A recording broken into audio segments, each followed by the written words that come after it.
desarrollo económico local. Por favor, escaneen el código. Gracias. Seguridad, inclusión,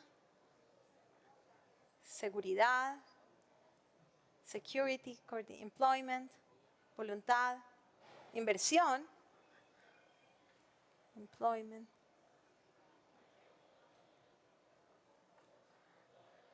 visión de largo plazo, sentido de pertenencia, una agenda común,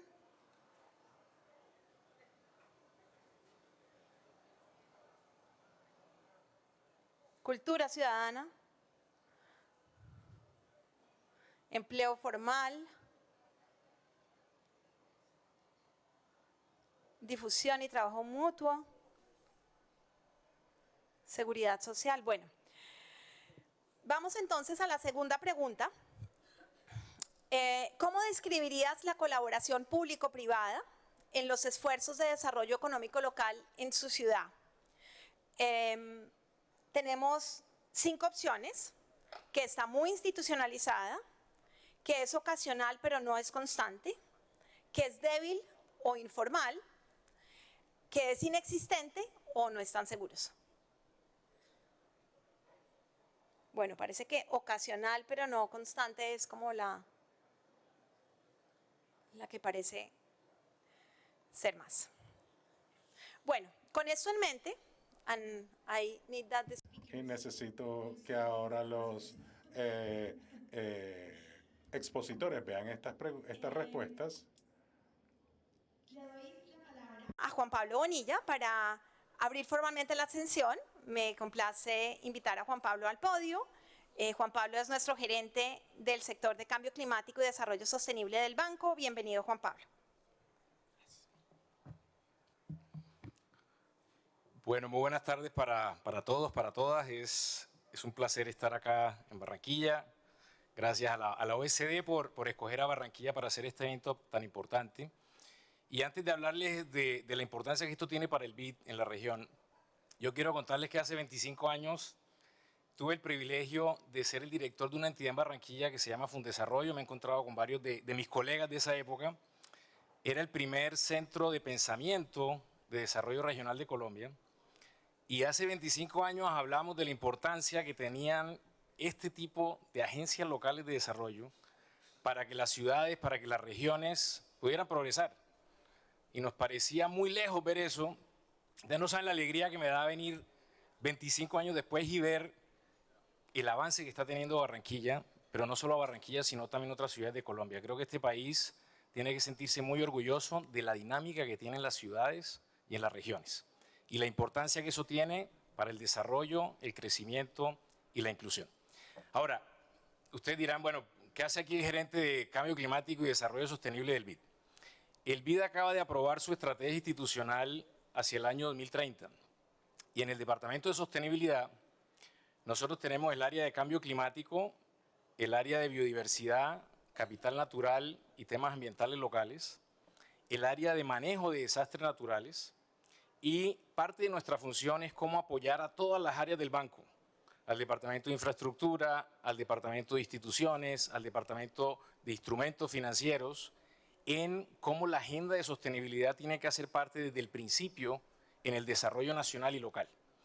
Y afortunadamente, desde que armamos el Departamento de Sostenibilidad, tengo como parte del departamento el área de ciudades y desarrollo urbano para manejar todo el desarrollo subnacional desde el principio vinculado a la agenda de sostenibilidad ambiental y social. Y nos hemos dado cuenta de la importancia que tienen este tipo de agencias de desarrollo local en colocar todo junto. Me llamó la atención que ustedes mostraron mucho coordinación, organización, y que en la segunda pregunta decían hay, pero no constante. Fíjense que esas dos respuestas son muy importantes. La primera, porque es muy difícil, lo estamos hablando ahora en la mesa, lograr ese tipo de coordinación entre los diferentes actores. Hay veces entre las solas secretarías de una alcaldía es muy complicado lograr esa coordinación, o de un estado, de una gobernación. Y imagínense en el vínculo entre lo local con lo nacional. Si uno va a un segundo nivel, todos hablamos del vínculo público-privado. No es fácil, es súper complicado. Y si a eso sumas lo que llamamos en inglés otros stakeholders, Si eso suma la parte académica, las ONGs, la sociedad civil, coordinación es una palabra que suena muy linda, pero que en la práctica es supremamente compleja. Toma tiempo, toma dedicación, toma constancia, pero los resultados los ve uno en la planificación a mediano y largo plazo. Vean, yo llevo ya 20 años en Washington, como les conté, y parte de lo que van a ver hoy, ciudades como Washington, como Nueva York, el caso que Marcel va a explicar es súper importante, como Toronto en Canadá, muestran la importancia de cómo estas entidades ayudan a tener una mirada a largo plazo. En nuestros países, en Colombia, ciudades como Medellín, como Barranquilla, Córdoba en Argentina, Guadalajara, en México, Montevideo, están empezando a tener procesos similares. También tenemos agencias de promoción de inversiones que empiezan a hacer una muy buena semilla para esto. El año pasado estuvimos con ProPacífico, por ejemplo, en la COP16, y está haciendo un trabajo súper importante de articulación Cali con Valle y con muchos proyectos de desarrollo. Acá tienen a Pro Barranquilla, además de la agencia como tal de desarrollo local, está Pro Bogotá. Las cámaras de comercio muchas veces también están empezando a hacer incubación de esto. Entonces fíjense en que se empieza a dar mucho esfuerzo en ese sentido, pero la segunda respuesta de ustedes fue fundamental, constancia. Y creo que es parte de lo que vamos a ver en el panel de hoy para tener lecciones aprendidas hacia futuro en ese tema.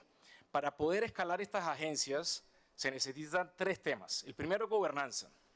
Es desde el punto de vista legal y gobernanza, cómo se establecen estas agencias, qué mandato tienen para todo esto que estamos pidiendo, para todo lo que ustedes contestaron en la pregunta 2. Segundo es financiación. Es qué recursos tiene un municipio, un área metropolitana, un estado, una gobernación, regalías, por ejemplo, pero además está el tema de plusvalía, que es supremamente importante. Y tercero es el tema de regeneración urbana.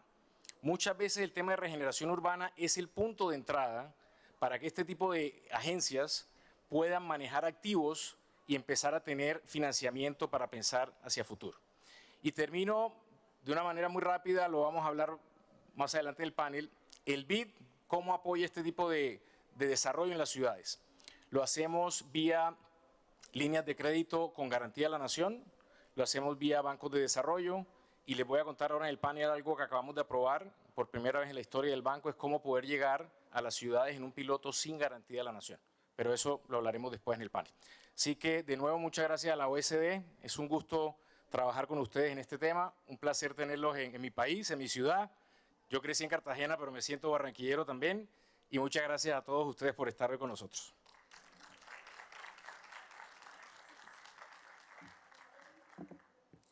Gracias, Juan Pablo. Ahora es un placer darle la bienvenida a Tim Moonen. Tim es cofundador y director general de Business of Cities, quien cuenta con décadas de experiencia asesorando a más de 100 ciudades en competitividad, gobernanza y preparación para inversiones. Kim nos dará la apertura, por favor. Tim, gracias.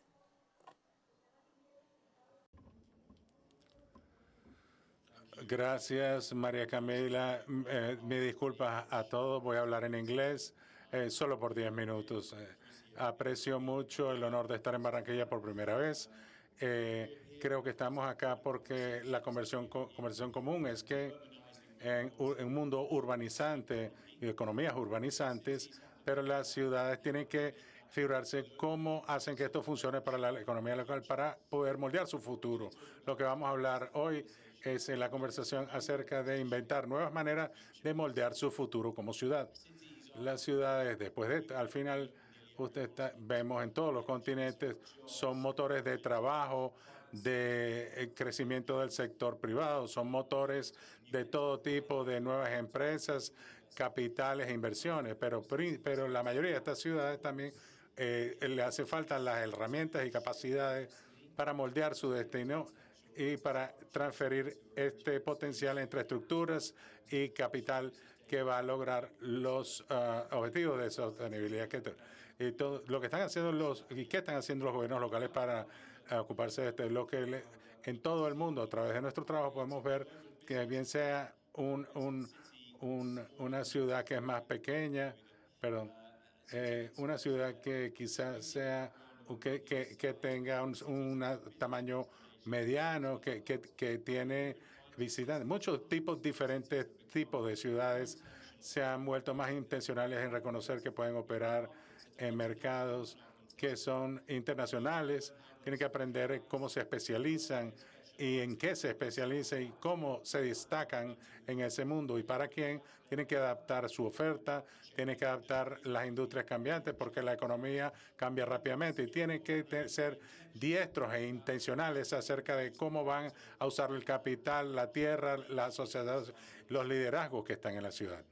Pero tienen que hacer esto en un contexto que oímos de Juan Pablo y María Camila, en ciudades y gobiernos locales que tienen un contacto, solo operan en municipios y cuando la economía ocurre en una geografía metropolitana, tienen una fragmentación en el financiamiento.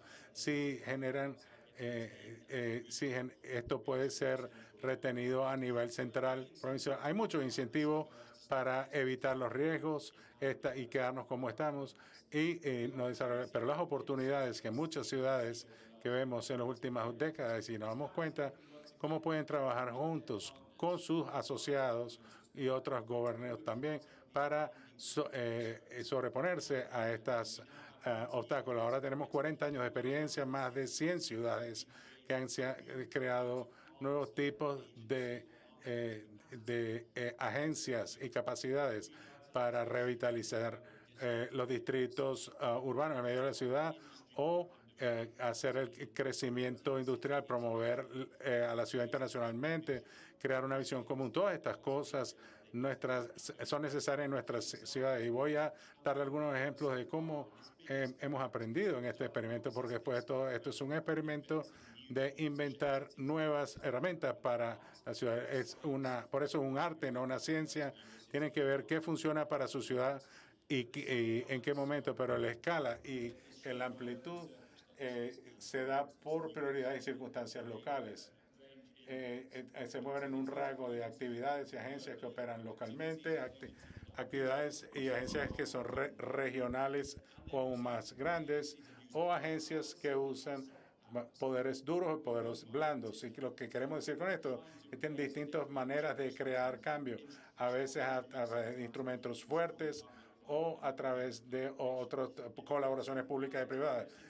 Podemos ver distintas ciudades y agencias que algunas reconocerán en Latinoamérica que están emergiendo. Yo les sugiero que mientras más de las ciudades que vemos en el mundo están tratando de crear ciudades completas, unas agencias metropolitanas, y reconocen que a veces pueden tener poderes duros y requieren colaboración. Lo que les quiero sugerir es que la razón muchas de estas ciudades están haciendo esto es porque han visto ventajas que pueden ayudarle a la ciudad a medida que inventan estas nuevas herramientas. Estas agencias usualmente, cuando se hace correctamente, son lean, se mueven más rápidamente, son proactivas, pueden actuar rápidamente y son más grandes cuando se requiera de acuerdo a la escala de la inversión y compartir riesgos de una manera efectiva. Pueden agregar y agrupar programas o solamente confiar en incrementos pequeños. También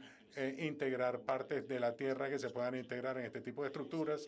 También van a ser más efectivas a trabajar colaborativamente con los gobiernos locales y su estructura, pero también críticamente con el sector privado y los grupos de negocios de la ciudad, con los vecinos y con las altas escalas del gobierno. Entonces, se está ampliando la base de quienes participan en moldear la economía local. La cultura de este tipo de entidades es más acerca del cliente, del mercado organizándose para este tipo, en vez de toda la experiencia de ser un estudiante, de ser un trabajador local o un dueño de negocio, y pensar desde su perspectiva. Y este tipo de agencias usualmente pueden tener flexibilidad y reconocer que pueden trabajar en distintos mercados y distintas geografías por distintos propósitos. Es importante decir, no hay un solo modelo, y lo único que pueden ver desde las ciudades que están haciendo estos 10, 15 años es que comenzaron con un enfoque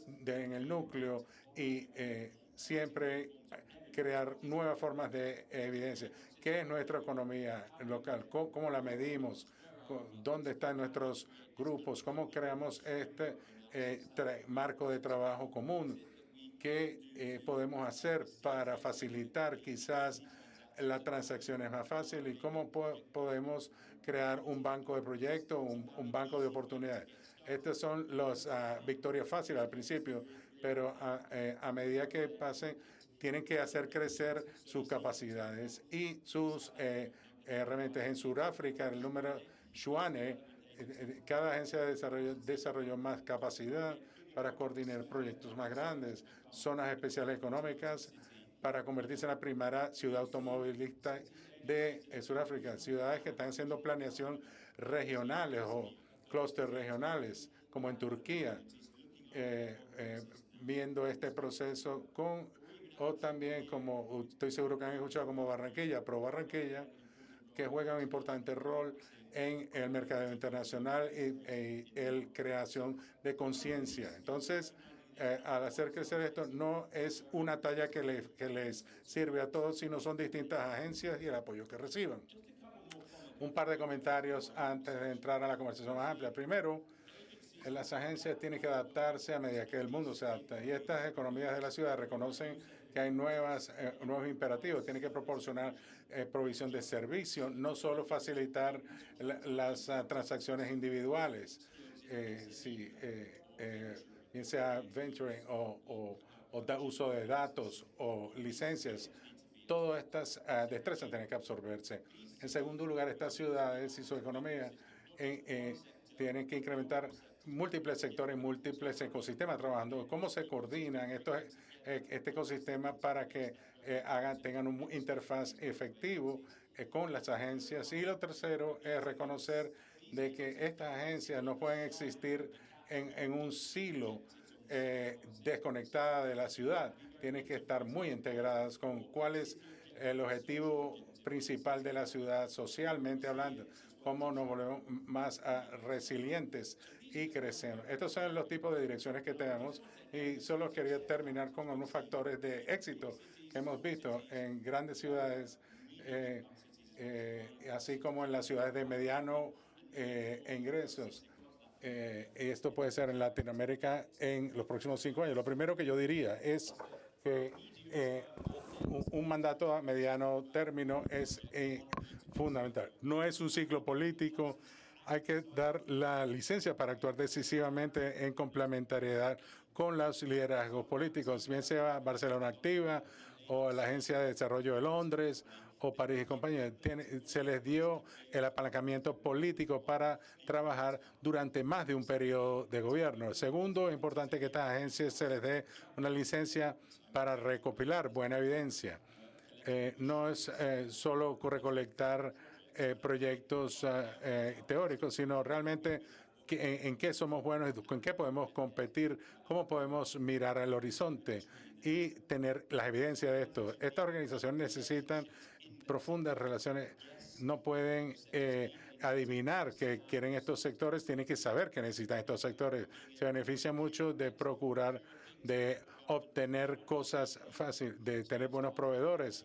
Se buscan a sociedades efectivas, desarrollar proyectos en común con universidades o con negocios y desarrollar no solo el otorgamiento de los fondos, sino también la parte estratégica de manera junta. Y luego ver otros tipos de factores comunes de éxito que realmente se resumen a tener un enfoque integral de la ciudad, cuáles son nuestras capacidades comunes y nuestras perspectivas comunes, reconociendo este tipo de agencias no solo son que también se están comunicando, tienen que darle la licencia para comunicarse internacionalmente y convenir localmente. Y finalmente,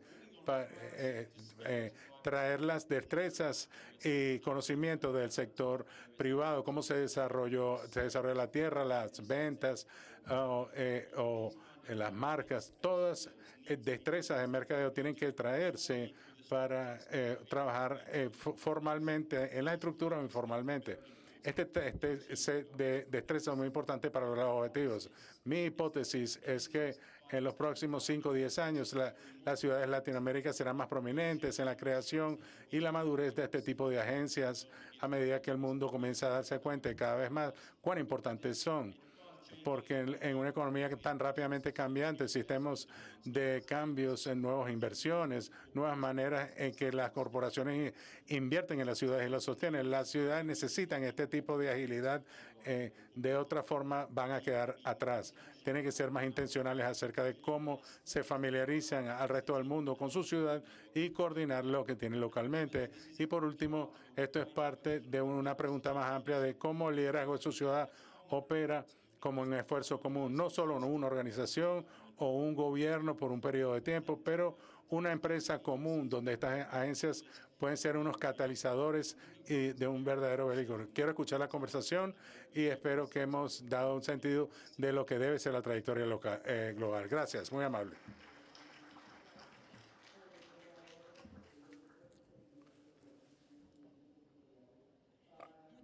Muchas gracias, Tim. Voy a invitar ahora a los panelistas, a todos acá al podium, a la tarima, pero antes de eso quisiera pedirles un poco por los conceptos que acabamos de escuchar, que escaneen de nuevo este código QR para que nos cuenten dónde creen ustedes que son más útiles las agencias de desarrollo económico local en su ciudad. Las opciones, escaneen por favor el código para que puedan votar. No, ya va a salir la siguiente.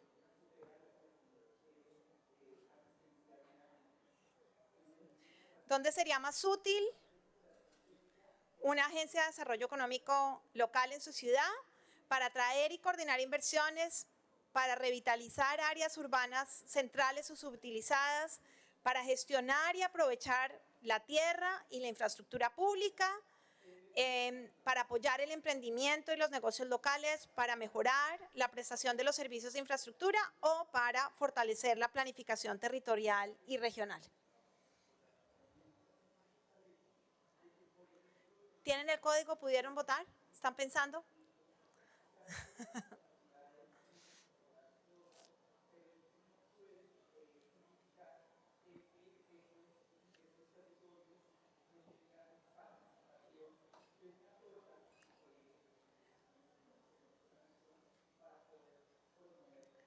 Atracción y coordinación de inversiones y fortalecer la planificación territorial y regional son las que nuestra audiencia considera más importantes.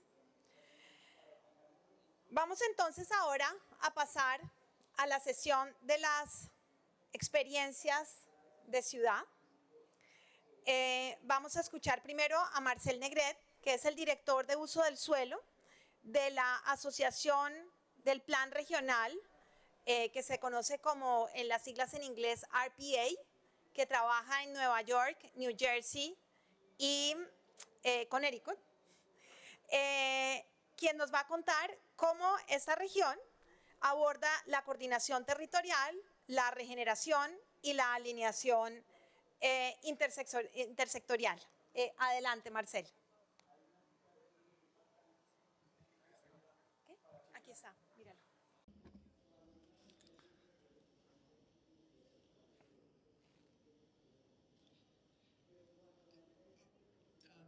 Gracias por recibirme hoy, María, y todos los demás en OSD por ser los huéspedes de este. Voy a darle una breve resumen de RPA en la configuración del entorno construido y la infraestructura fomentado en el área metropolitana de Nueva York. Le voy a mostrar algunos ejemplos de nuestro trabajo en el siglo pasado. Para darle algo de contexto, el área metropolitana de Nueva York es un área conectada con un mercado laboral y vivienda compartido, caracterizado por costas, cuerpos de agua, cadenas montañosas y extensas redes de ferrocarriles, carreteras e infraestructura de comunicación que une a la región como un todo. La región abarca 3 estados, como mencionó María, Nueva York, Nueva Jersey y New Connecticut, incluye 31 condados, casi 800 municipios, siendo la ciudad de Nueva York solo uno de ellos, y casi 23 millones de residentes. En RPA investigamos sobre el transporte, uso de suelo, vivienda y medio ambiente y brindamos asesoramiento a las ciudades, comunidades y agencias públicas de la región. Nuestras siglas RPA significan Regional Plan Association, pero también representa los tres pilares principales de nuestro trabajo, que son la investigación, la planificación, están hablando acerca de la evidencia, hacemos mucha investigación, planificación y el apoyo. La RPA se fundó en 1922. Es una organización privada y cívica. No tenemos la capacidad de ejecutar o la autoridad para cambiar la infraestructura o el uso de suelos. Nuestro rol es más que todo de coordinar estos roles que se mencionaron antes. Hace un siglo, casi 103 años atrás, los expertos colaboraron para crear la primera planificación urbana que fue que cambió el enfoque de las ciudades individuales a regiones más amplias con múltiples centros urbanos que se extienden en todos estos tres estados. En total, RPA tiene 4 planes de largo plazo para guiar el crecimiento regional. El segundo plan, a finales de la década de los 60, se centró en revitalización del centro urbano y equidad social. En 1996 abordó las recesiones financieras que amenazaban la estabilidad de la región.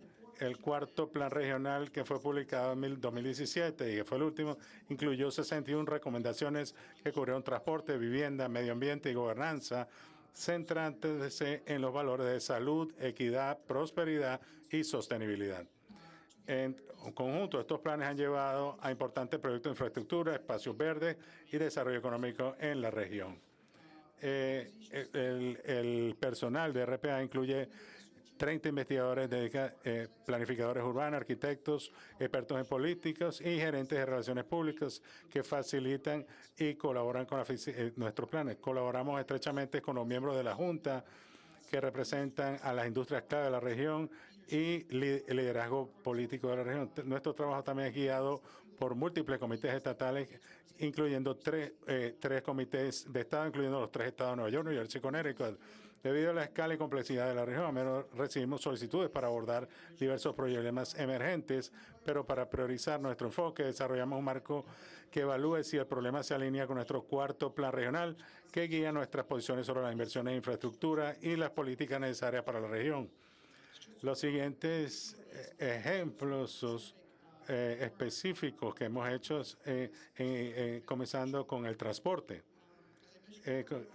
Nuestros esfuerzos han mejorado enormemente el transporte público, que es la columna vertebral de la economía de la región. La región tiene un sistema de trenes de cercanía más grande del país que atiende 700,000 pasajeros diarios entre semanas.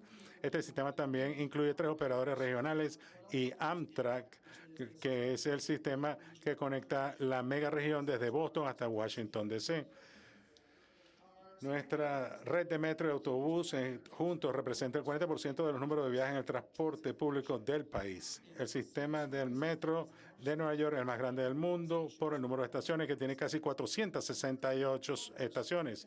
Más de 3/4 partes de los viajes del distrito central de negocios, además, se hacen en transporte público, lo que hace que la ciudad dependan en gran medida de los servicios de transporte público. Después de décadas de desinversión y falta de expansiones, ahora estamos viendo más compromiso con la inversión en infraestructura de transporte público. Para destacar algunas de las mejoras completadas en el último año, son la fase 1 la fase 1 del metro de Segunda Avenida, la extensión de la línea 7 del metro Hudson Yards y el acceso a Grand Central en el East Side del Long Island Railroad. Hay proyectos más ambiciosos en marcha, incluyendo la siguiente fase del metro de la Segunda Avenida, el Interborough Express, que va a conectar a Brooklyn y Queens con los otros áreas de la ciudad, y el Gateway el programa Gateway, que tiene como objetivo mejorar el servicio y la capacidad que de Hudson entre Nueva York y New Jersey. Después de casi 3 décadas de incidencia y el programa de tarifa por congestión, resaltado en azul, va a entrar en vigencia a principios de este año. Este programa ha generado una atención significativa y ha sido sujeto de debate extenso y de litigios en curso. Basados en la evidencia, acá estoy destacando una lámina de un reporte que publicamos que habla acerca de la meta del programa es reducir el tráfico cobrando peajes a vehículos que ingresan al Distrito Central de Negocios y promoviendo el uso de transporte público. Desde su implementación ahora en enero, el tráfico ha disminuido y el número de viajes en transporte público ha aumentado. En cuanto al tráfico y actividad de los pequeños negocios también se han incrementado. Los retrasos de tráfico en Manhattan ahora son 25% menos que el año pasado, como se muestra en el gráfico, en azul claro representando los datos del año pasado y azul oscuro representando los datos de este año. Los ingresos del programa están financiando el programa de capital actual de la Agencia de Transporte Público, incluyendo varios de los proyectos mencionados anteriormente y más, incluyendo mejoras de la accesibilidad de 20 estaciones de metro, sistemas de señalización modernos, cientos de nuevos autobuses eléctricos y otros proyectos críticos para mantener el sistema en buenas condiciones de funcionamiento. Ahora hablemos de la vivienda. Se sabe que Nueva York es muy caro para vivir. En la última década, el precio típico de una vivienda en venta en la ciudad de Nueva York pasó de $525,000 a $750,000, un incremento del 42%. Durante el mismo periodo de tiempo, el alquiler típico se incrementó de $2,600 a $3,600 mensuales de renta, aumentando 36%. El resto del área metropolitana es ligeramente más accesible, pero los precios de venta y alquiler han crecido aún más rápido que en la ciudad de Nueva York. Esta situación de vivienda se debe a un desequilibrio entre la oferta y la demanda, que ha afectado a la región y otras partes del país. Una revisión de los permisos de construcción residencial en los últimos 30 años revela dos puntos claves. Primero, la recuperación incompleta. Los municipios otorgaron 13% menos unidades de vivienda per cápita en el periodo posterior a la recesión comparado con los 12 años anteriores. Y número dos, hay una creciente disparidad entre las regiones. Los suburbios de Long Island, Hudson Valley y Connecticut están produciendo menos unidades residenciales, dejando el norte de New Jersey y a la ciudad de Nueva York para que llenen esa brecha. Recientemente cuantificamos y proyectamos este desequilibrio, concluyendo que la región podría enfrentar una brecha de vivienda de 920,000 unidades para el 2035, casi el doble de la brecha actual, que representa 540,000 unidades de déficit. Para cerrar esta brecha requeriría triplicar la tasa de crecimiento en la próxima década, un nivel de construcción residencial no visto desde mediados del siglo XX. Los costos de no ocuparnos de la brecha de vivienda son enormes. Un escenario podría implicar que seguir impulsando los precios hasta un 25% más y la región podría perder 900,000 millones de dólares en crecimiento potencial del PIB si no se cierra la brecha. Para cerrar esta brecha de vivienda se ve obstaculizado por regulaciones restrictivas, especialmente en el uso de suelo en las áreas suburbanas. El mapa muestra la mayoría de los distritos permiten edificios multifamiliares de 4 más unidades. Se encuentra en la ciudad de Nueva York. 61% de los terrenos con zonificación residencial lo permiten. En contraste, menos del 5% de los terrenos urbanos permiten tales edificios. RPA apoya al aumento de la vivienda en áreas céntricas, como una conexión de transporte público. Consideramos que esto está subutilizado y puede mejorar el acceso. Muchas áreas de las estaciones están rodeadas de estacionamiento y desarrollo de baja intensidad, como se muestra en este diagrama. Esto se puede extensa red de transporte de un recurso que integra la parte que integra que puede aumentar el uso de vehículos, la área y otros tipos de regulaciones. Para esta misma estrategia, recién publicamos una área de 355 áreas evaluando su potencial para la ciudad este sistema de clasificación estima las oportunidades de desarrollo orientado al transporte, categorizando las áreas de estaciones como corto, mediano o largo plazo. Esta clasificación ayuda a identificar el apoyo necesario para cada área y donde los cambios regulatorios podrían aumentar la vivienda cerca del transporte.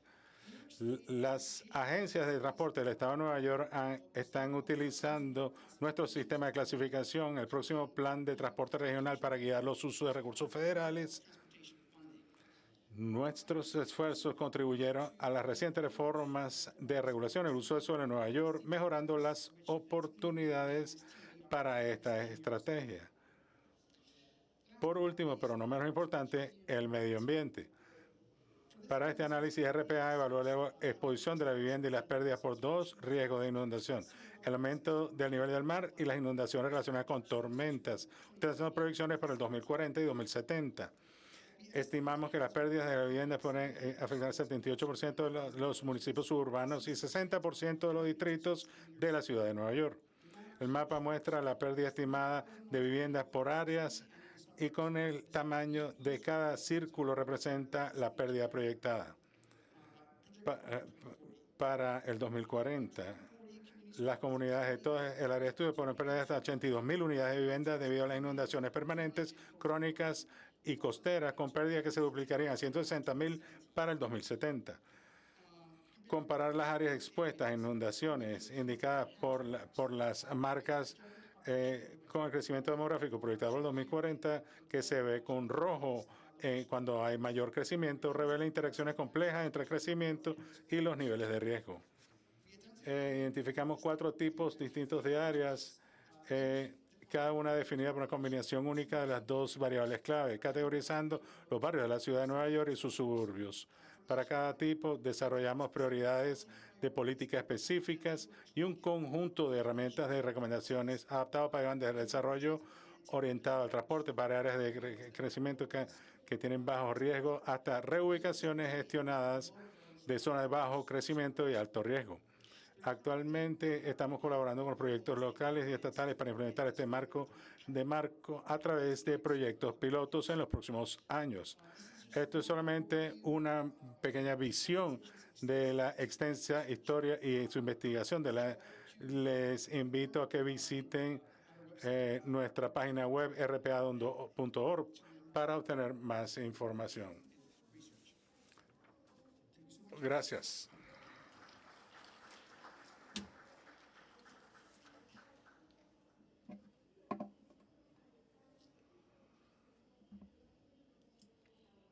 Thank you so much. Gracias.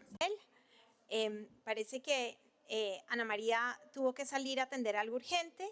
Vamos entonces a seguir con el panel.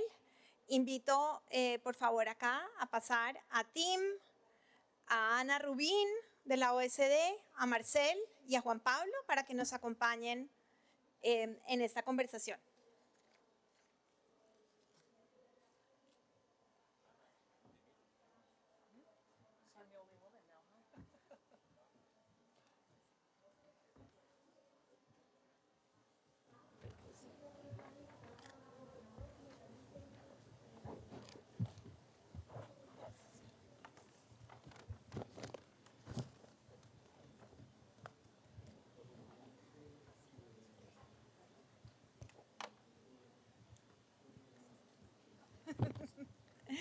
Bueno, muchísimas gracias. Creo que tenemos una muy interesante conversación el día de hoy. Yo voy a cambiar a inglés para poder aprovechar mejor la conversación con los panelistas. Espero que tengan todos sus equipos de interpretación, si no afuera se los dan. Quiero animarlos antes de pasar a inglés a escanear el código que está en sus mesas para que puedan enviarnos las preguntas del público si les quieren hacer a los panelistas. Les pedimos que por favor nos digan a quién le quieren hacer la pregunta y entonces ahí vamos a pasar entonces a inglés. Gracias a Tim, Marcel, Ana y Juan Pablo por estar acá. Creo que tenemos muchas cosas que fueron muy importantes en los comentarios y también muy conectadas con las preguntas y comentarios que hemos visto en el Mentímetro al principio. Primero que nada, me gustaría comenzar con Tim preguntándole cuál cree usted que son los factores clave para los líderes o las agencias económicas locales para ser más efectivas, para atraer inversiones y también para crear confianza en las ciudades. Ok, sí, buena pregunta. Creo que depende mucho de si la agencia solo está llegando o está bien establecida en su misión.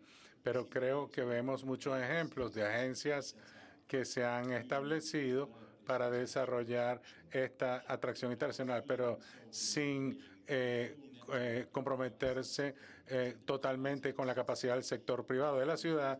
Con frecuencia tiene la inteligencia de mercado de cuál debería ser nuestro mercado objetivo, qué mensajes de hecho resuenan internacional o externamente, también localmente, y cómo podemos funcionar.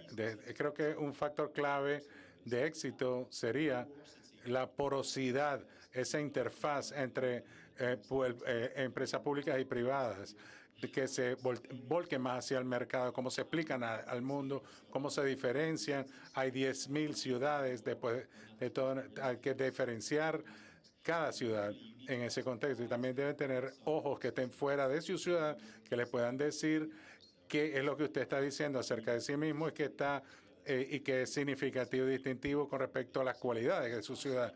Este enfoque de afuera hacia adentro es importante. También algunas liderazgo desde la parte corporativa y de los principales jugadores y los activos de infraestructura en su ciudad que estén sobre la mesa y que proporcionen evidencia, apoyo y perspectiva. Todas esas cosas son críticas si usted es una agencia junior o una agencia senior en su jornada. Gracias, Tim. Y gracias por su presentación, porque creo que fue muy importante entender cómo las ciudades han estado evolucionando y cómo son las nuevas necesidades, si se puede llamar de alguna forma, y cómo podemos construir juntos la economía local. Entonces, permítame pasar a Ana. Bienvenida, Ana. Ana, gracias por todo el trabajo que usted está haciendo desde la OSD en este tema. Yo quisiera preguntarle, ¿cómo cree usted que el desarrollo económico local ayuda a la ciudad a ser más vivibles, más incluyentes? ¿Y cómo está el trabajo de la OSD en este tema tan importante? Sí, me pueden escuchar. Gracias y gracias por la colaboración. Estamos muy emocionados de traer este evento al foro local. Cuando pensamos en la Agencia de Desarrollo Local y vemos en la OSD, vemos distintos tipos de organizaciones que están haciendo este tipo de trabajo. Algunos países son solo públicas en una escala regional, pero también vemos muchas organizaciones privadas como cámaras de comercios que toman funciones de desarrollo. También vemos otras entidades que se etiquetan como agencias de desarrollo local, pero que hacen el mismo papel. Por ejemplo, las universidades. Se mencionó al Tecnológico de Monterrey y está ayudando a desarrollar ese área. Y también en algunos casos no necesariamente son agencias dedicadas, pero parte de los equipos de los municipios. Cuando estamos hablando de las preguntas, esto puede significar muchas cosas diferentes en distintos países.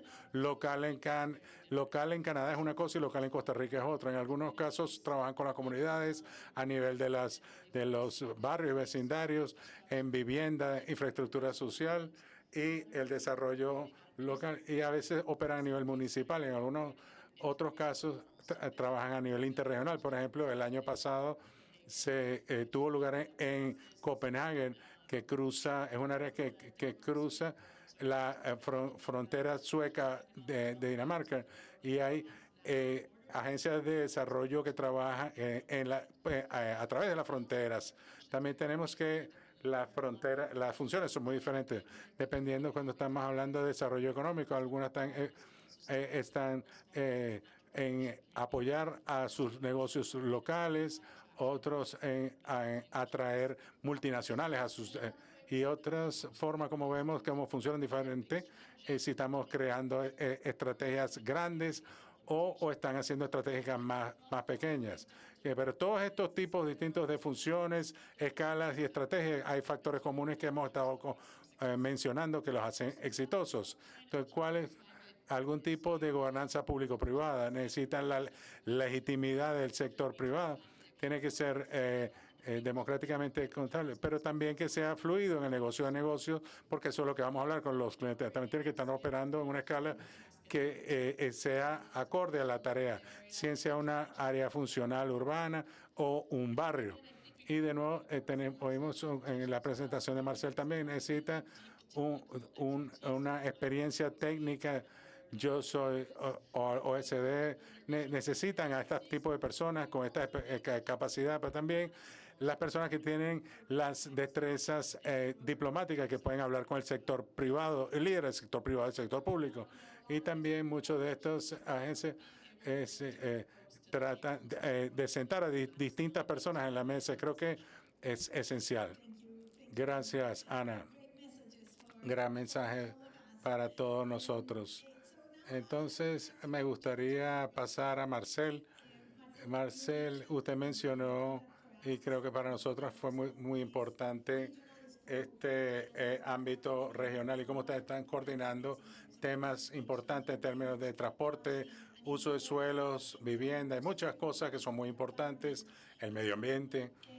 También para este tipo de coordinación y planeación y todos los elementos que usted mencionó, me gustaría preguntarle las lecciones clave de construir una cooperación regional y alinear los actores que usted piensa que puedan ser útiles para las ciudades en Latinoamérica. Gracias por la pregunta. Voy a destacar un par de cosas. Creo que es importante entender que como barrera es la fragmentación, que es una realidad en el área metro donde trabajamos. Por supuesto, esta es una ciudad que se basa en un sistema federal que da mucha autoridad a los estados individuales. Y trabajamos en un área que comprende 3 estados, la coordinación es clave. Adicionalmente, en general, en los 3 estados asigna jurisdicciones cuando se trata de uso local de tierra a los municipios locales. Recuerden que hay casi 800 municipios individuales que componen la área metropolitana.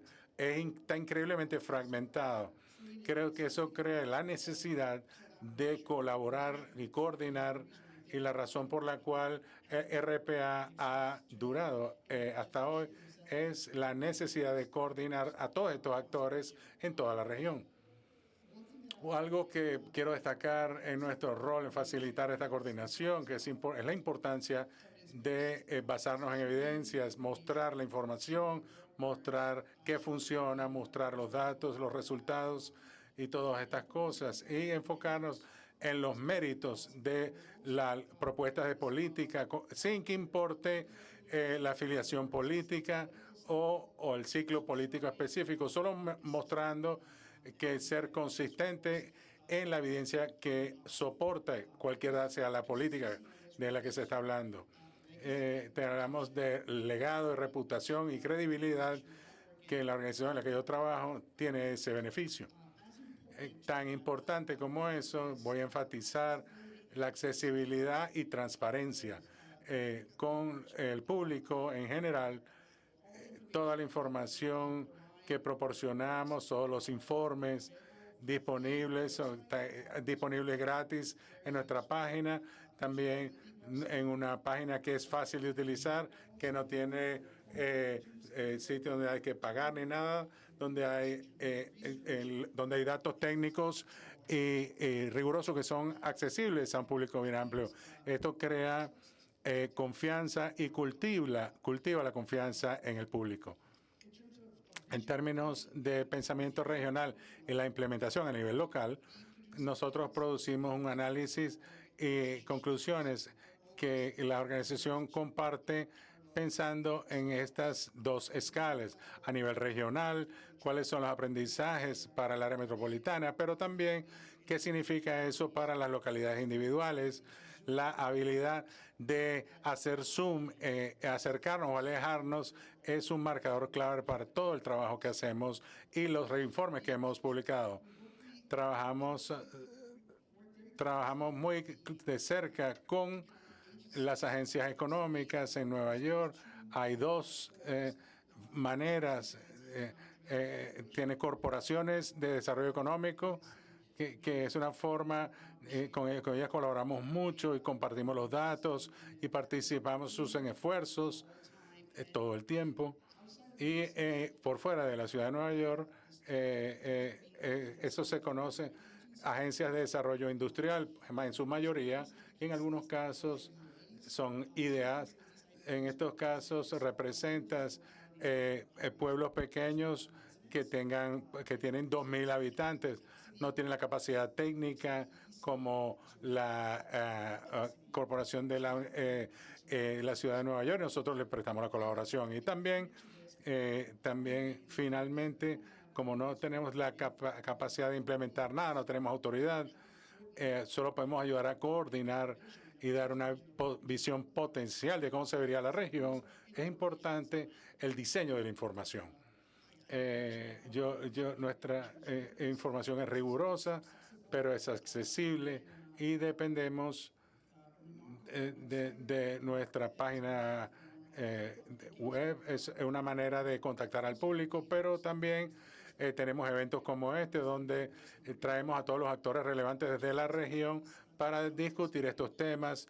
Tenemos talleres regulares en barrios específicos, con sus problemas específicos, y todo esto depende mucho del diseño de la información, que explica mucho de mis láminas, tenían tanto gráficos y datos. Gracias. Gracias, Marcel, y creo que es muy importante que usted tocó el punto de consultar con la sociedad civil y cómo trabajar juntos y hacer este tipo de cosas sean entendibles para la gente, las metas y cómo pueden avanzar. Entonces, gracias también, Juan Pablo, por estar acá.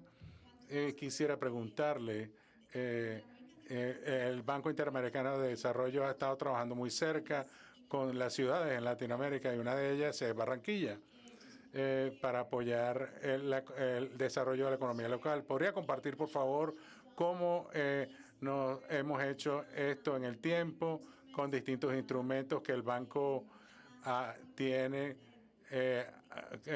Comente, por favor. Gracias, María Camila. Primero, el grupo del BID en Latinoamérica tiene el sector público y tiene el brazo del sector privado.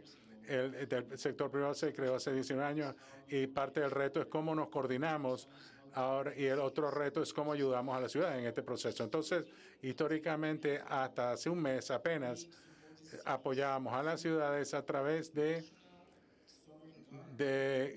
préstamos de garantías soberanas y a través de bancos de desarrollo regional. Barranquilla es un gran ejemplo. Quería hablarles acerca de Villa 31, que fue un gran proyecto en Argentina para apoyar la transformación de una buena parte de Buenos Aires. El rol de la agencia local que se proporcionó para Villa 31 fue excelente. También tenemos un ejemplo similar en Barranquilla y creo que el rol de Puerta de Oro y distintas partes de las oficinas del alcalde fuera desarrollar este proyecto. Fueron como $200 millones del BID con la garantía del gobierno nacional para convertir a Barranquilla una de las first biodiversities from the el Parque Mallorquín, parte de ese proceso, y Puerta de Oro como agencia fue un gran ejemplo de este caso. Brasil es un ejemplo increíble. Dimos un préstamo al principio de este año, $250 millones para resiliencia, usted lo mencionó en su presentación, para trabajar en los acueductos y alcantarillado de la ciudad en Arrecife, y también Curitiba fue un buen ejemplo. Recife se está convirtiendo en un gran ejemplo de resiliencia y cómo planificar no solo los acueductos de las ciudades, pero también en el futuro. Creo que va a haber un gran reto para cualquier ciudad del costo. Sucre en Perú es otro gran ejemplo, una garantía en la ciudad para el BID que proporciona a través de intermediarios financieros. Creo que el rol de los bancos nacionales de desarrollo FINDETER en Colombia es un buen ejemplo. Tuvimos una línea de crédito con FINDETER para apoyar a las ciudades en todo el año, y Barranquilla era un buen ejemplo cómo usar esa línea de crédito de FINDETER antes de proporcionar una línea directa con la garantía de la nación. Hay distintos ejemplos como FINDETER. Tenemos otro ejemplo en Brasil que es Paraná Cidade para el estado de Paraná, donde estamos apoyando distintos municipios a través de eso, también a través del Banco de Desarrollo en Ecuador, que es 120 millones de dólares en préstamos. Por eso ahora el sector privado no le puede prestar directamente a las ciudades, pero pueden prestarle adicionalmente a las empresas de servicios públicos. Entonces, BID Invest puede apoyar inversiones a las empresas de agua, de luz y de servicios, y a través de esto un buen ejemplo es Ensenada, por ejemplo, en México, donde apoyamos a la empresa de electricidad local, como hemos apoyado para los autobuses eléctricos.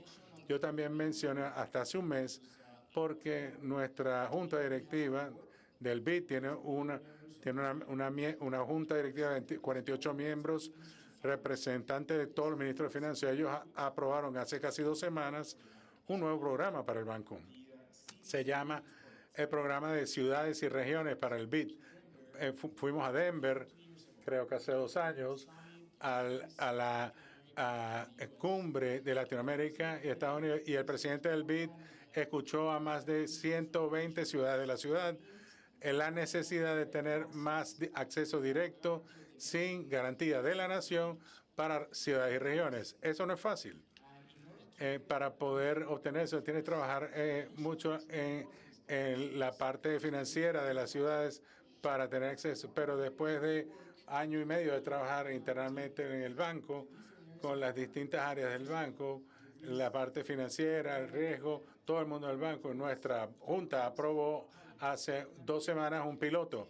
Vamos a trabajar con 10 ciudades en los próximos,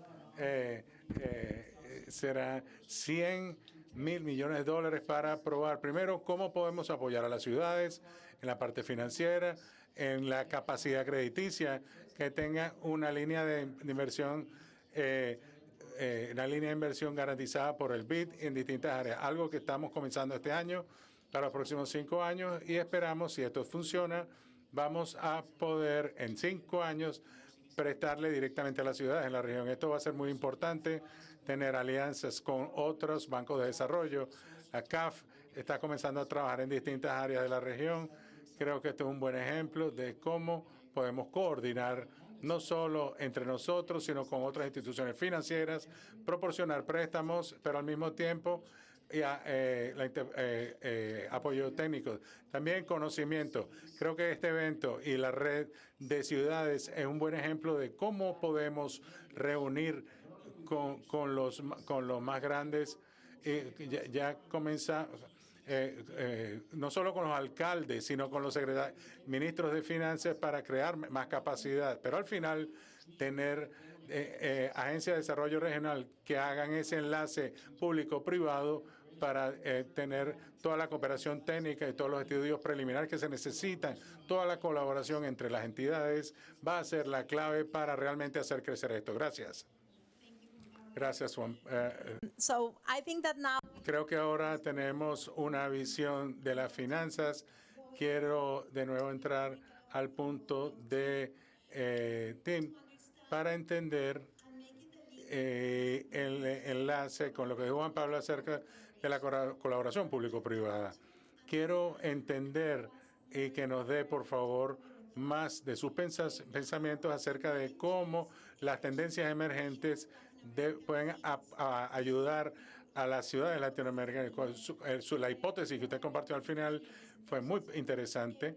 ¿Y cómo usted considera que los nuevos modelos de colaboraciones público-privadas y coordinaciones y trabajo pueden apoyar a las ciudades en Latinoamérica? Ok, excelente, gracias. Creo que algo que se puede decir al respecto de esto es que la dinámica cambiante en toda la economía global que moldea a las colaboraciones público-privadas, negocios y corporaciones cada vez más gravitan hacia donde están los clústeres de startups. Los startups seguían a las corporaciones, pero ahora está al revés. Por lo tanto, hay muchas partes del mundo las colaboraciones público-privadas tienen que estar mucho más unidas a la base empresarial, no a las 10, 15 grandes corporaciones. Necesita mecanismos para tener esa interfaz público-privada, pero también público en términos de su ecosistema de innovaciones. Muchas ciudades están construyendo colaboraciones que están trayendo a la comunidad tecnológica, a los empresarios a la mesa, junto con sus estructuras, porque reconocen que es en el sector de innovación y la industria de la innovación donde vamos a generar la mayor cantidad de valor en ese desarrollo endógeno que se puede crear. Hay algo que es importante en las estructuras, en la base de negocio, y también diría uno de los puntos acerca de esto es que no se trata solamente acerca de tener a las juntas y los comités de las agencias y su gobernanza, pero también cuáles son los mecanismos a través de los cuales la organización tiene unas puertas abiertas para otros socios, para que ellos también debe haber un ritmo en la interacción, en los eventos, los grupos de trabajo, para permitir a más jugadores que se incorporen a este proceso. Hay gente que trabaja, por ejemplo, durante un año en el sector privado, el año siguiente en el sector público, y necesitamos permitir este tipo de comunidad de personas que moldean a las ciudades y que interactúen público-privadamente. La forma como tratamos a la ciudad como una gran sociedad público-privada y cómo la agencia permite que esto florezca. Esa es la pregunta importante. Gracias, Tim, y gracias. Creo que este es un elemento clave para nosotros en las ciudades en Latinoamérica.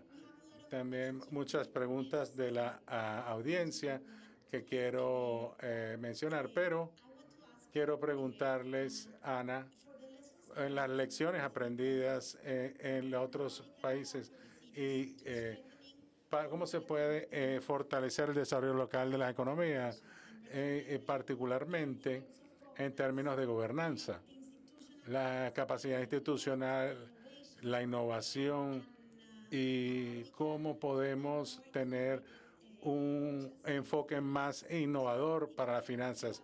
Si nos puede dar alguna de esas ideas al respecto. Voy a cambiar su pregunta un poquito. No voy a hablar acerca de qué funcionó. Aparte, voy a hablar acerca de lo que no funcionó. Vamos a hablar de la buena, pero de las malas prácticas. Muchas de las fallas que vemos en muchos de los países, hay muchas buenas estrategias en papel y muy mala implementación. En 5 años tenemos un plan maravilloso, el plan está en el escritorio, pero no pasa nada. No tienen la finanza, no tienen la capacidad de implementación para hacer seguimiento. Viene 5 años más y luego hacemos un nuevo plan de 5 años. Dentro de estos planes vemos mucho copy-paste, mucho copiado y pegado. ¿Cuál va a ser el siguiente Silicon Valley? Pero no están realmente configurados a los activos y retos locales. Otro falla común son mucha duplicación, distintas organizaciones y agencias y departamentos que tienen los mismos objetivos. Las comunidades no saben quién es el líder. Hay muchas puertas que entran, muchas ventanas. Es un poco desordenado en ese aspecto. Otro reto común que vemos es que tenemos la estructura correcta, pero no tienen el personal correcto, no tienen la capacidad, las conexiones, no tienes la gravitas para liderar a la comunidad. Otra falla que vemos en la estrategia económica, que se trata de vender las fortalezas de sus comunidades, sino como unas comunidades donde hay pocas regulaciones y poco control. Dos más, con frecuencia vemos sitios que muchas veces el desarrollo económico es compartir su historia, compartir la narrativa. Vamos a tener una sección mañana que se trata de branding de los sitios, cómo cambiamos la percepción de sus comunidades. Con frecuencia no lo hacemos, especialmente hoy con el desarrollo económico. Se trata de atraer a personas y trabajadores. Quieren ser atraídos hacia sitios donde se sientan bien, donde quieren vivir, donde quieren criar a sus familias. Entonces, hay que considerar estos factores. Lo último que diría es que con frecuencia, muchas veces la planeación es a corto plazo, está unida a ciclos políticos de 4 años y tenemos que pensar en desarrollo económico en términos de ciclos económicos y no políticos. Todo lo que hemos visto, todo lo que se ha hecho mal, pero esto quizá nos ayuda a cómo podemos no repetir los errores del pasado. Gracias, Ana. Ahora voy a pasar a las preguntas de la asistencia para Marcel. ¿Cómo se fundó la Asociación de Planeación Regional? ¿Cuáles son las propuestas que usted desarrolla? Y por el gobierno y las comunidades, y cómo hace esto con una visión a largo plazo. Gracias por esa pregunta. ¿Quién quiera la RPA, como les mencioné, no tiene ninguna autoridad para la implementación. Somos una organización cívica privada y la única manera que tenemos para asegurarnos que nuestros planes se implementen o se adopten es a través de persuasión y coordinación, a través de todas las cosas que hemos hablado acá. Nuestra junta directiva se está constituida por representantes del sector privado y sus industrias, industrias claves, todas están bien representadas en nuestra junta directiva. También liderazgo público local. En cuanto a la composición de la junta de distintos comités de la organización, la dinámica que es la que preferiríamos tener en la organización. Eso es una manera en la cual también nos beneficiamos de tener un ecosistema muy robusto de organizaciones civiles, prensa especializada que habla y debate todos los temas actuales con respecto a tierra, transporte y vivienda. Entonces somos muy activos en ese espacio. Tenemos un rol muy fuerte tener estas conversaciones, pero también informar y dar las investigaciones para moldear estas conversaciones. Por último, quiero decir la importancia de tener un legado y la confianza del público que se basa en ser rigurosos con el trabajo que hacemos, las investigaciones que hacemos, ser transparentes y accesibles a todos los actores, grandes y pequeños, comunidades locales, así como actores regionales, tener eventos, talleres. Entonces salimos, no solo esperamos que vengan a nosotros, sino salir a buscar a la gente y hacer talleres en toda la región. Y creo que esto ha construido en cerca de 100 años de historia la confianza y el legado de que cuando producimos un plan y cuando resaltamos un tema en especial, toman en serio nuestra posición. Esa es la manera principal que tenemos para hacer. Es un camino largo, pero la palabra clave es persuasión. Gracias, Marcel. Entonces, Juan Pablo, una pregunta del público para usted. ¿Cómo usted mencionó acerca de SMS y el trabajo del sector privado y el BID? La pregunta es, ¿cómo los SMS pueden trabajar con el desarrollo local. Sí, puede darnos algunos ejemplos cómo el sector privado trabaja con el sector público en las ciudades. Sí, es una gran pregunta por el rol que los SMS juegan. No es fácil porque requiere mucha coordinación. Tenemos distintas líneas de crédito a través de bancos de desarrollo que están solamente enfocados a la pequeña y mediana industria. La pregunta acerca de cómo unir al desarrollo de la ciudad y las agencias locales creo que es muy buena porque Bid Invest es cada vez más promoviendo el trabajo con las pequeñas y medianas industrias, lo que llaman préstamos de sostenibilidad a través de la cadena de valor, con una compañía macro, distintas empresas pequeñas. Por ejemplo, criterios de sostenibilidad, por ejemplo, o otro tipo de criterios.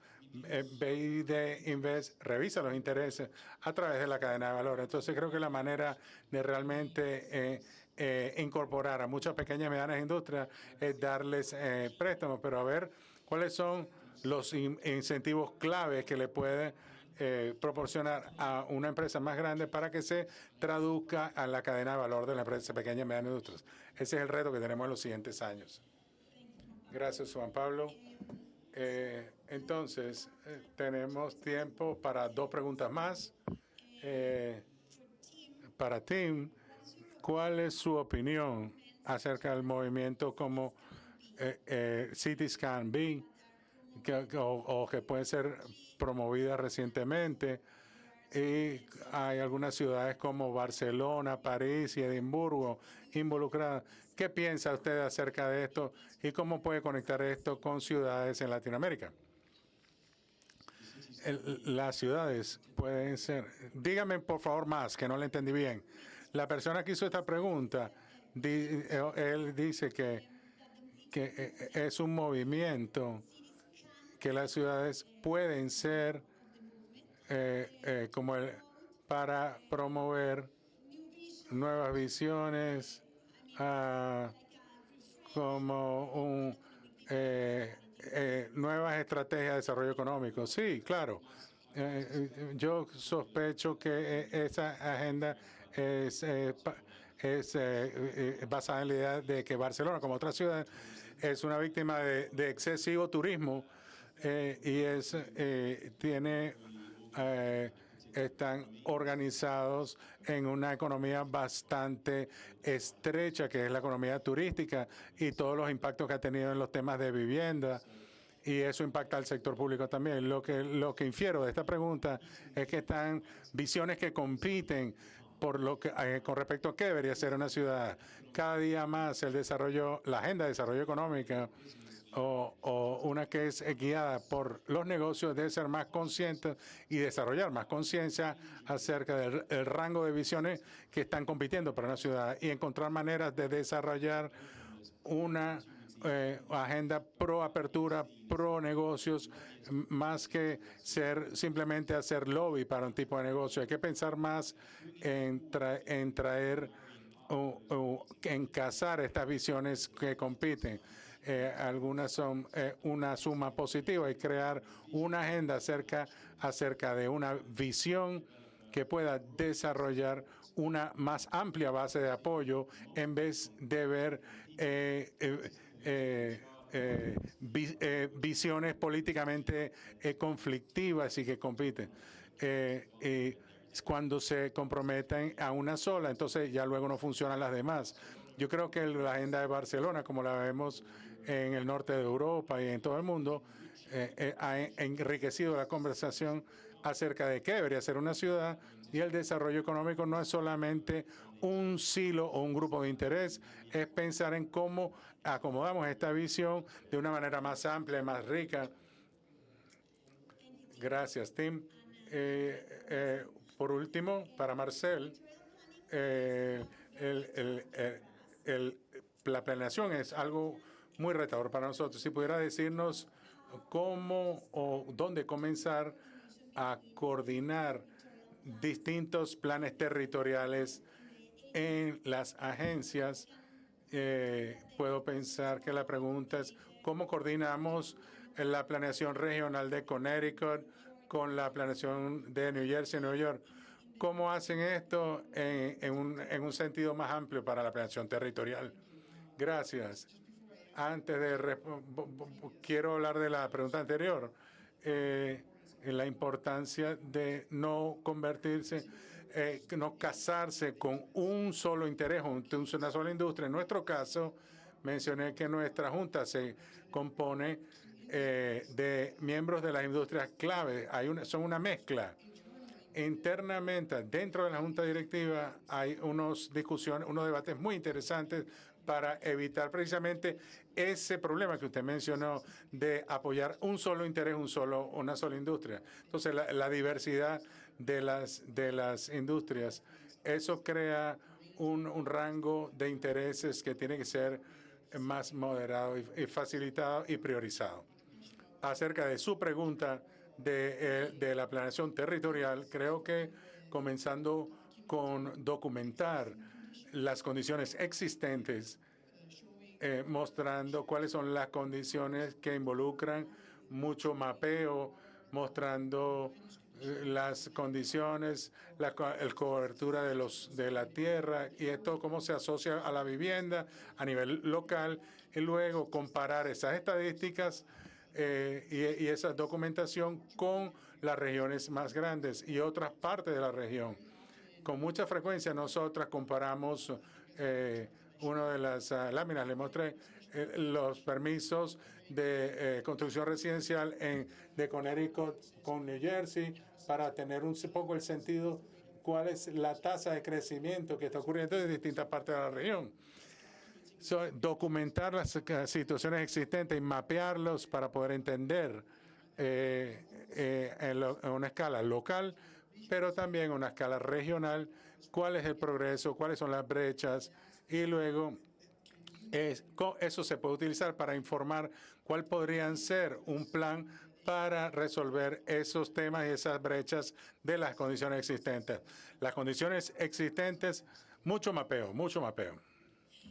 Ok, muchas gracias y gracias a todas las preguntas. Creo que ha sido una gran conversación el día de hoy. Quiero pedirle a Ana que nos dé los comentarios de cierre de esta sesión. Muchísimas gracias a todos. Creo que la conversación ha sido muy rica. Quisiera ahora pasar la palabra a Ana, si quieres, para darnos las palabras de cierre de esta sesión. Muchas gracias.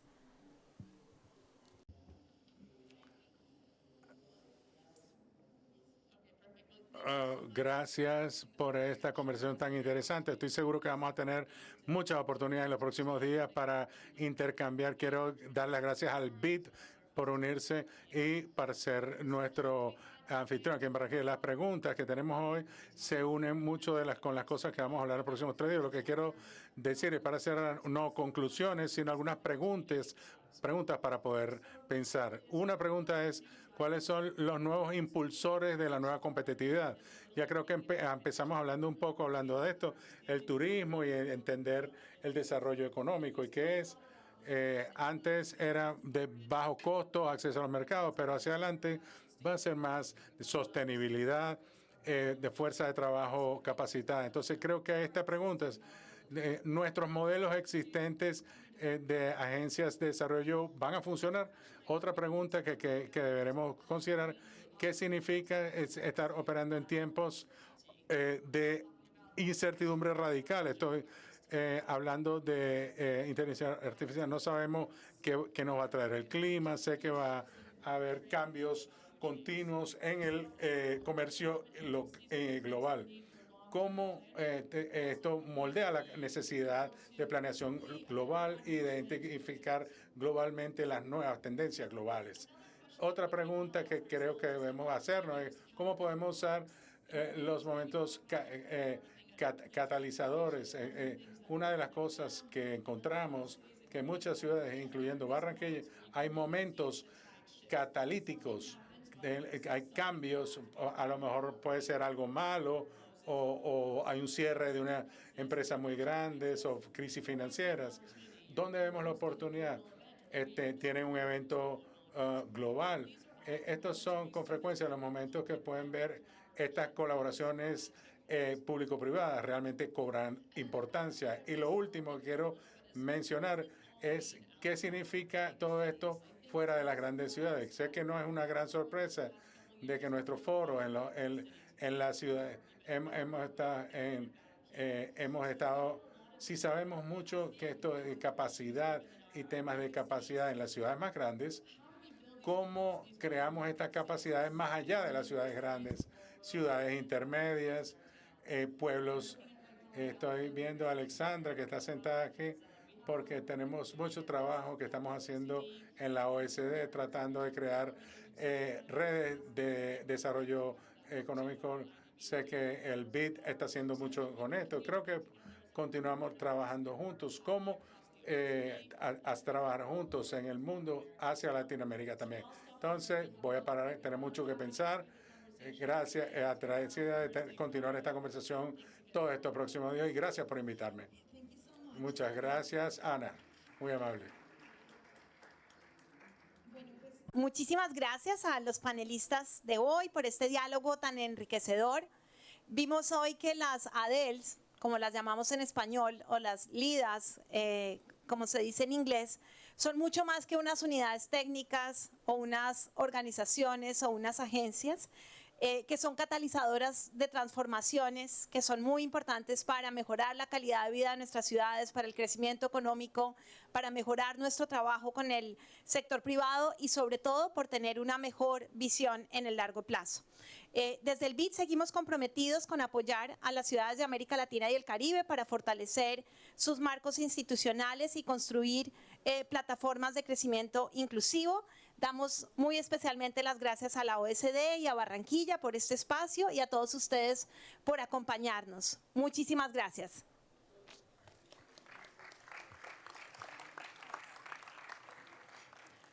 Gracias. Tenemos un código si quieren evaluar la sesión. Muchísimas gracias. Seguimos con el escaneo y los códigos. Gracias a todos por acompañarnos esta tarde.